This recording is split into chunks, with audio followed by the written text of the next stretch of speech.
That's my clever little kitten, but you are still far from me.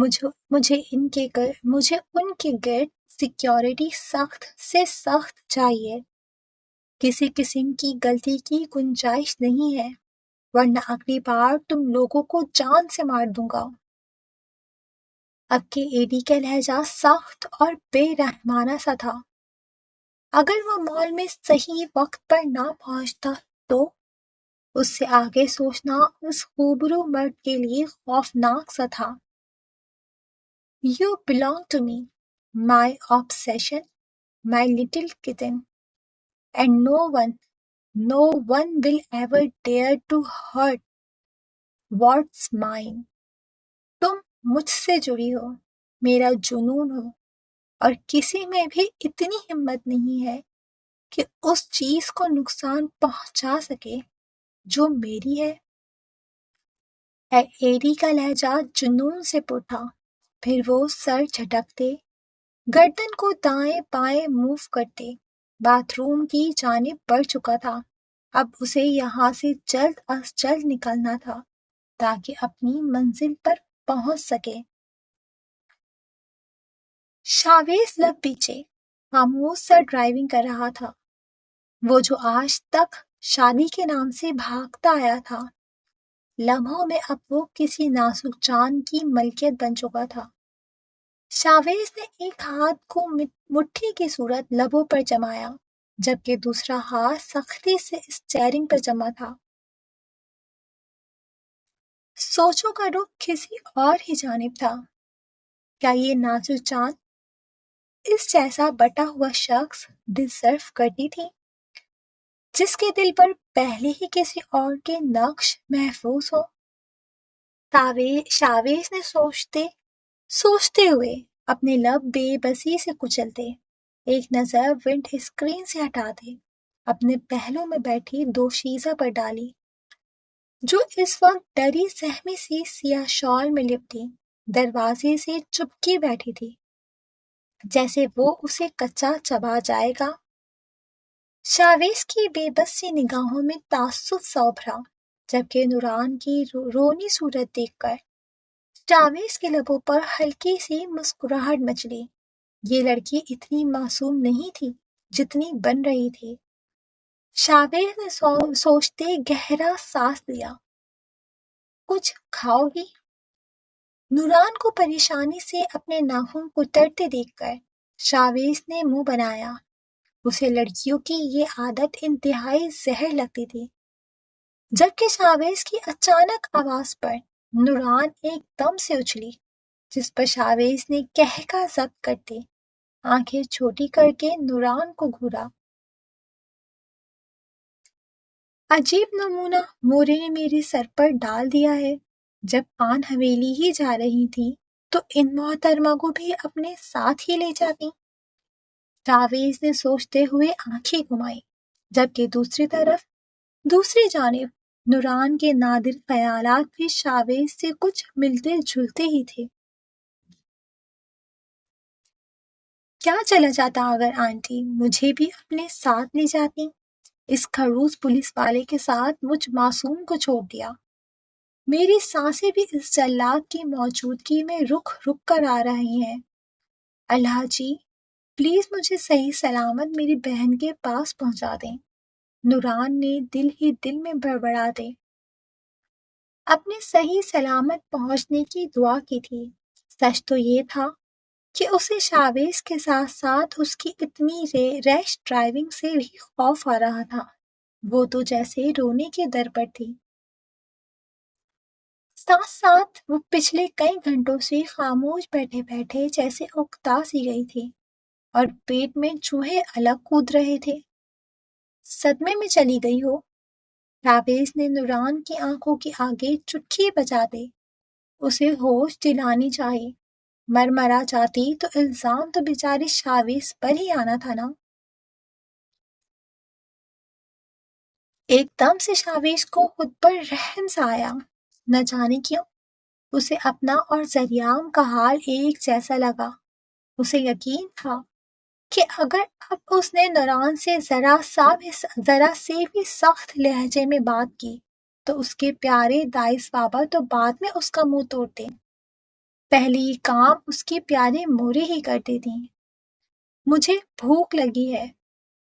Nooran نے set پر اپنے نازک ہاتھ کی گرفت مضبوط کرتے آنکھوں میں نمی لیے شاویز کی جانب معصومیت سے دیکھا، جس پر شاویز اش اش کر اٹھا۔ باہر نوران ملک کی معصومیت۔ شاویز نے سر سے پیر تک نوران ملک کو ستائش بھری نظروں سے دیکھا۔ یہ ایک بے اختیار سا عمل تھا جس پر نوران بے ساختہ ہی خود میں سمٹتے ہوئے سرخ پڑی تھی، جبکہ شاویز اس کا اچانک سے سرخ پڑنا محسوس نہیں کر پایا تھا۔ دوسری جانب شاویز کی آنکھوں میں شرارتی سی چمک ابھری جو شاویز کی شخصیت کا خاصا ہرگز نہ تھی۔ شاویز نے ایکسیلریٹر پر پاؤں رکھتے گاڑی کی سپیڈ خوفناک حد تک تیز کی۔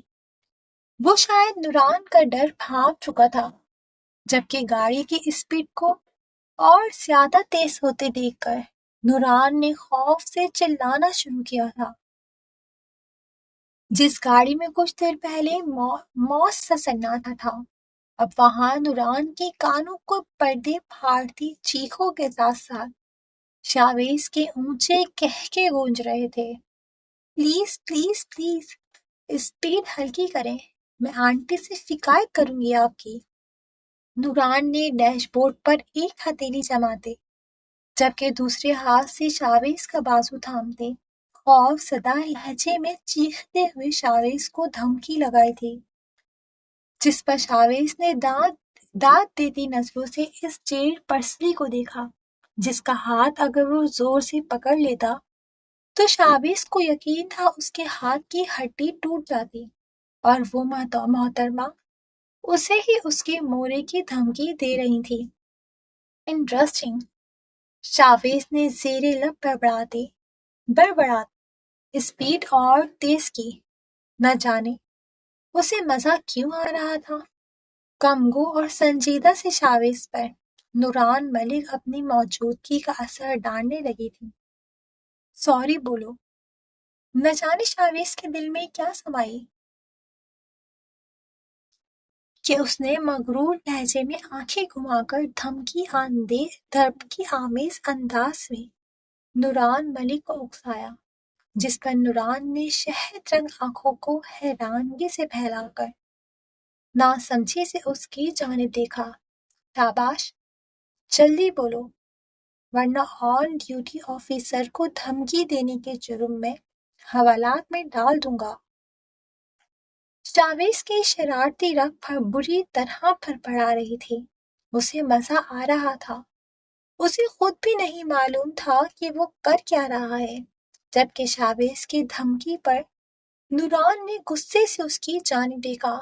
اب وہ اتنی بھی سیدھی نہیں تھی۔ میری غلطی نہیں ہے اور میں بغیر غلطی کے معافی نہیں مانگتی، نوران نے کچھ نروٹھے پن سے کہتے اور سختی سے شاویز کے بازو پر گرفت مضبوط کی، جبکہ شاویز اسپات کی صورت سر ہلاتے اسپیڈ اور بڑھا چکا تھا، جیسے کہنا چاہ رہا ہو جیسے تمہاری مرضی۔ جبکہ نوران کی خوفناک چیخوں سے شاویز کو لگ رہا تھا کہ وہ جلد بہرا ہو جائے گا۔ بول رہی ہو سوری، شاویز نے جیسے نوران کو آخری موقع دیا، جس پر نوران کا دل کیا اس پاگل شخص کے بال نوچ لے۔ سوری سوری سوری، آئندہ نہیں دوں گی دھمکی، پلیز اسپیڈ کم کریں، مجھے ڈر لگتا ہے۔ اب کے واقعی نوران کا سانس اٹک اٹک کر آ رہا تھا، اس کے ہاتھ پاؤں سٹ سے پڑ رہے تھے۔ وہ پھوٹ پھوٹ کر رو دی، جبکہ نوران کو خوف سے کانپتے دیکھ کر شاویز نے تیزی سے گاڑی ایک ریسٹورنٹ کے قریب پارک کی اور اتنی ہی تیزی سے نوران کو سیدھا کیا۔ ہے نوران، مذاق کر رہا تھا، آنکھیں کھولو، سانس دو، اسٹوپڈ گرل، ہوا کیا ہے؟ شاویز کے تو جیسے ہاتھ پاؤں پھولے تھے، مذاق مہنگا پڑ چکا تھا۔ یہ لڑکی شاید کچھ زیادہ ہی نازک مزاج تھی۔ دوسری طرف گاڑی رکتے دیکھ کر نوران کی جان میں جان آئی تھی۔ اس نے خوف زدہ شہد رنگ آنکھوں سے پلکوں کی چنبن اٹھا دی، ارد گرد دیکھا، پھر شاویز کو خفقے سے دیکھتے شاویز سے کچھ فاصلے پر ہوتے، سیٹ سے ٹیک لگائے دوسری جانب دیکھنے لگی تھی۔ صاف صاف شاویز سے ناراضگی کا اعلان کیا گیا تھا۔ وہ دونوں سرے سے ہی ایک دوسرے سے نزدیکی سے انجان اس وقت لڑنے میں مصروف تھے۔